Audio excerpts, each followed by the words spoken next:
I just want to play you a short clip over here from Ned Price. He's the spokesperson for the U.S. State Department. So you believe that the troop movements, the Russian troop movements that are happening inside of Russia are an attempt to intimidate Ukraine? I said we would be concerned I'm by asking attempts you on whether you think that it is or not. This involves assessments that are, in many cases, going to be undergirded by non-public information. So I wouldn't want to speak from here. I wouldn't know. My point is, I wouldn't want to. You are speaking from here.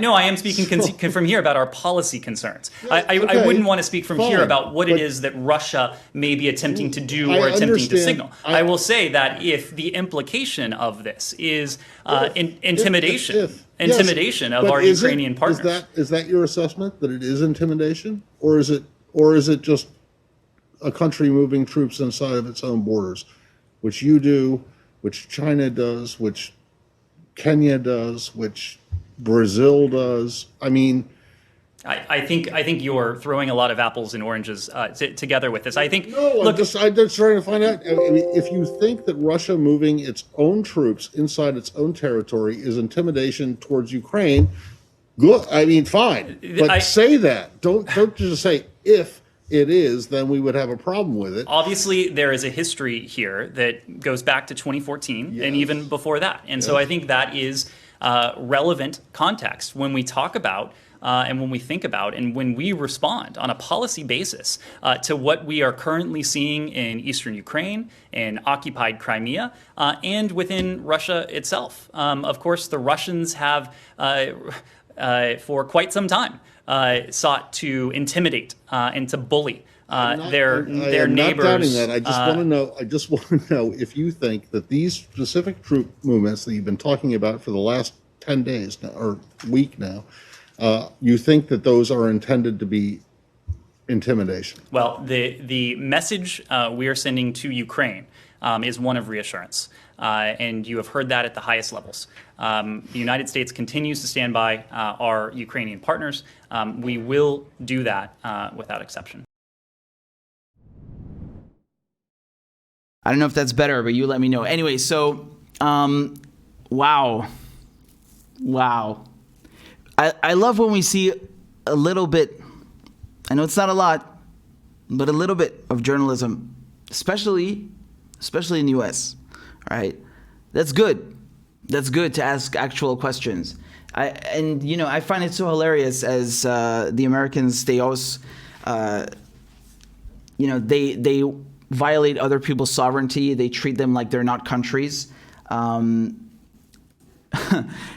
We're just talking about that right now, but even in the case of Russia moving troops within its own border, which it withdrew, by the way. I think this is such a hilarious way to frame it. Like, they withdrew troops from their own land? What? That verb does not even belong there. They say that this is posing a threat. Okay, well, what do you call that when the United States is flying B-52s? These are, nuclear bombers from the Cold War. What do you call it when they fly nuclear bombers over Iran? Oh, that's not a threat. It's posturing, right? It's posturing, yes? Or, when you have the United States moving troops along the Colombian border to intimidate Venezuela. Posturing. It's a deterrent, right? The United States postures. The United States has deterrence. But Iran, Russia, Syria, no. They're threats. North Korea, threats. China, threats. Oh, shit. Right? It's a different register, right? They use a completely different register for themselves and for everyone else who's targeted for regime change, doing things that the United States and their corporations don't like, just basically existing. That's also high up there on their list of affronts. So, yeah, other countries, they're not allowed to have sovereignty. They're not even allowed to move their own army inside their own country.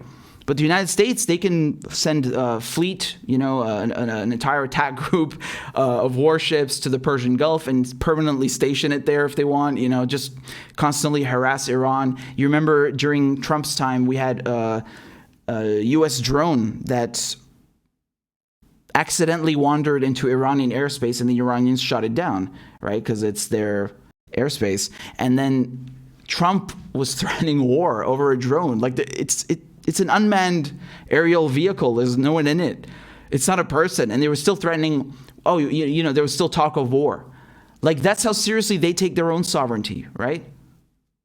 How dare you shoot down one of our drones, which was in your airspace? This is such a colonialist mentality. It's so nauseating. I really hate it so much. And I think it's disgusting, honestly. This is hilarious how we can't even answer the question net price, right? Well, we have our assessments and based on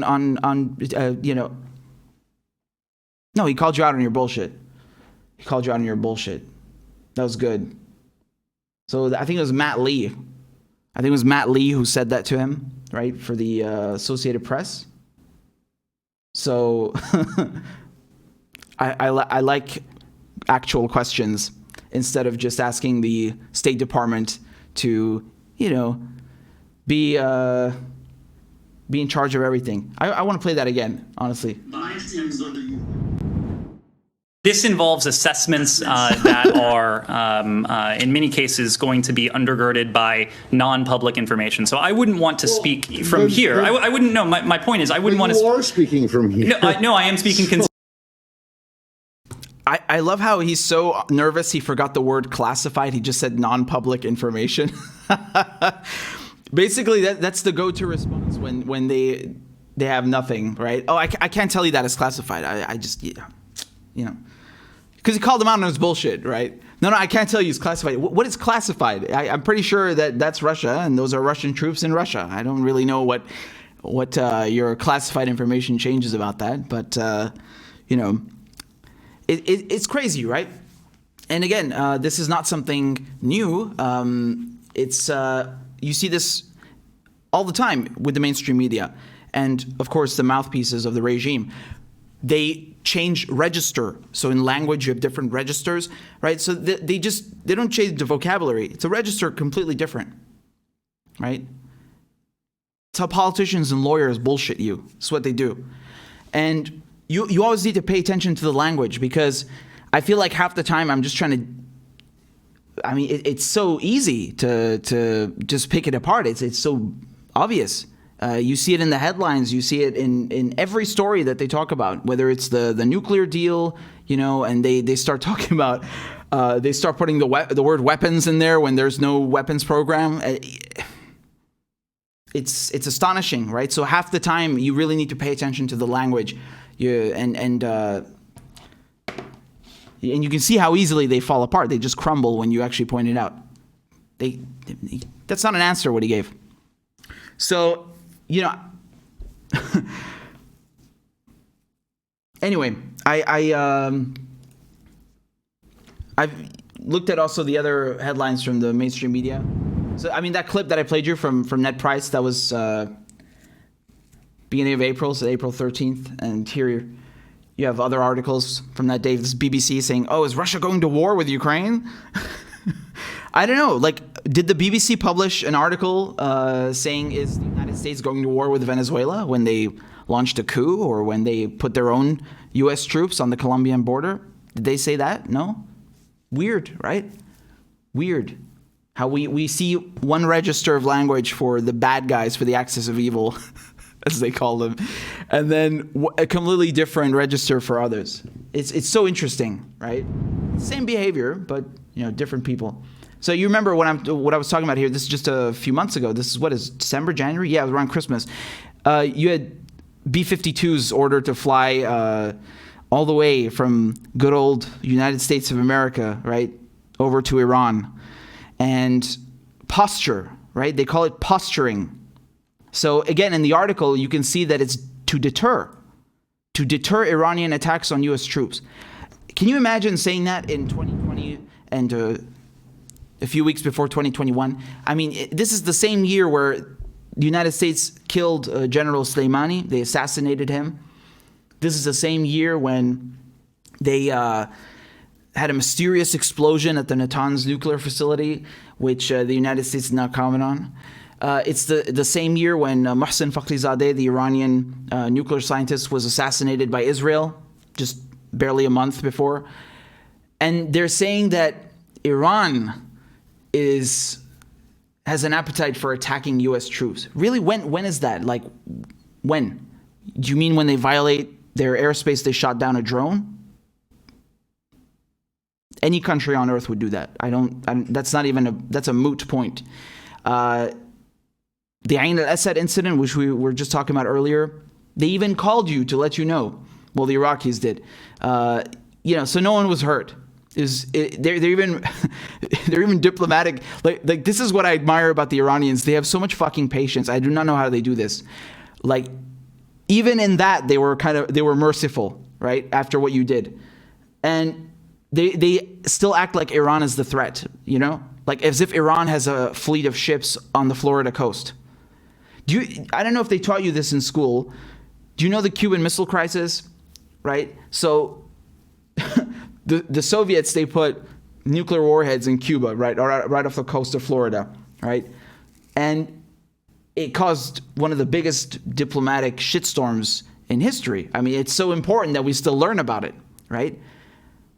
How dare you? How dare anyone put nukes off the coast of the United States? But, of course, the United States can go and put Patriot missile systems in Turkey, or, go and put missiles in Poland, and have a plethora of bases and nuclear warheads all around Russia and China and the Middle East, right? That's totally fine. But if you do that to the United States, they will shit on you.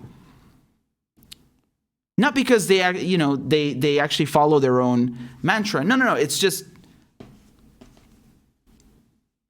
one rule for them and one rule for everyone else. And when they do it, it's deterrence. When they do it, it's posturing. But when you do it, it's a threat. And I know that perhaps to some of you this is so obvious, but it's really not to a lot of people.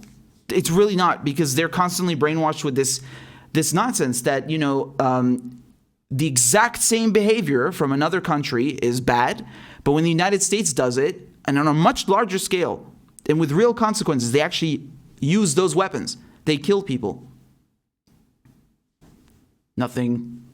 No one cares. Completely different language. Yeah, it's a farce. It's preposterous. So I need to point that out. And that was a good exchange. There you go.